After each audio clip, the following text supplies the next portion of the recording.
Tutok na sa langit ang totoo. Sila yung nagsisya sa atin. Kaya na. Sinakaya namin eh. Kasi alam namin, hindi ka mag-iisa.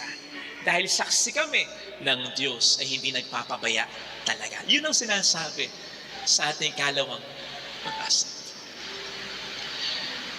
Baka po nakakalimutan ninyo o baka hindi nyo po alam na nung binyagan din tayo, may kandila din tayo. At yung kandila natin, sinindihan, hindi ng lighter, hindi ng posporo, kundi ng kandila na yan. Paschal candle. Yan ang pinakamahalagang kandila sa simbahan. O hindi nga ba't yan ay kandila na sumisimbolo sa ating Panginoong Jesucristo? Diyan nang galing yung sinag ng kandila natin nung tayo'y binyagan. Kaya, yung alab sa puso mo, na manindigan para sa Kanya, yung alab sa puso mo, na maging presensya ng Diyos sa iyong pamilya at sa iba, at magdulot ng pagbabagong maganda sa buhay nila, yung alab sa puso mong makapaglingkod, yung alab sa puso mo makapagdulot ng magandang pagbabago, hindi mo alab yun, kapatid. Alab ng Diyos yun. Galing sa Kanya yun. Siya yung nag-i-inspire sa iyo. Itaguyod mo ang pamilya mo. Pagtiyagaan mo ang pamangkin mo.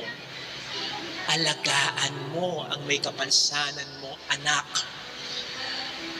Suportahan mo mga kapatid mo.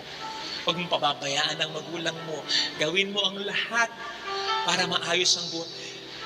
Yung alam na yun, hindi sa'yo galing yun. Galing sa Diyos yun.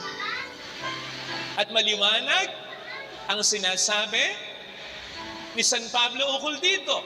Basahin niyo Philippians 1 verse 6. I am confident, kumpiyansa ako, that He who began good work in you will bring it to completion. Sa Kanya galing yung alam eh. Sa Kanya galing yung magandang plano.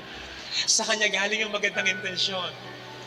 Siya ang magbibigay ng completion doon. Siya doon mo kinakaya ang lahat eh. Nandiyan yung iba sa atin, iniisip, ang dami mo nang ginawa. Iniisip mo, paano pag nawala ako? Dami mo nang ginawa. Iniisip mo pa rin yun? Kapatid, kung hanggang saan yung kaya mo, yung best na ginawa mo, yun lang yun. Ako nga, nung ginagawa ko ito eh. Totoo sabi ko, Lord, bibigay ko yung best ko dito. Pero nakataon yung isip ko. Kung bubong lang, ilang poste, skeleton lang ang magagawa ko, okay sa akin yun. Kasi ibig sabihin, yun ang gusto niya. Siya lang bahalang magkumpleto. Kapag binigay mo yung best mo, okay na yun. At kinuha ka bigla, hindi siya tanga. Para hindi matuloy yung magandang balak niya na binigay niya sa isip at sa puso mo.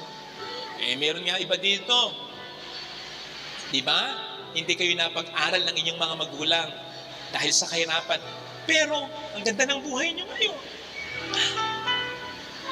Yung iba dito, maaaring hindi lumaki sa mga magulang, maaaring naipamigay kasi dahil sa kahirapan. Pero maganda ang buhay mo ngayon. Ganun lang. Ang Diyos, ang magpupuno ng ating kakulangan, ang magtutuloy kung ano lang yung ating nakaya. Basta ibigay mo yung alam mo, yung best mo. Habang nabubuhay ka sa mundong ito. Kaya kapag aandap-andap na, parang nawawalan ka ng pag-asa kasi feeling mo nag-iisa ka. Hindi ka nag-iisa, tandaan mo yun. Kasama mo ang Panginoon. Sa Kanya mo, ilapit yung liwanag mo. Mas masinag. Mas matatag. Ito sana ang hilingin nating biyaya sa ating banal na pagdiriwang ngayon. Magdasal tayo, magsimba tayo, sumampalataya tayo. Hindi ka nag-iisa. At may magtutuloy ng lahat ng mga magandang plano mo. Hindi mo man matapos ito ayon sa kalooban. Ilagay natin ang ating kanang kamay sa tapat na ating puso.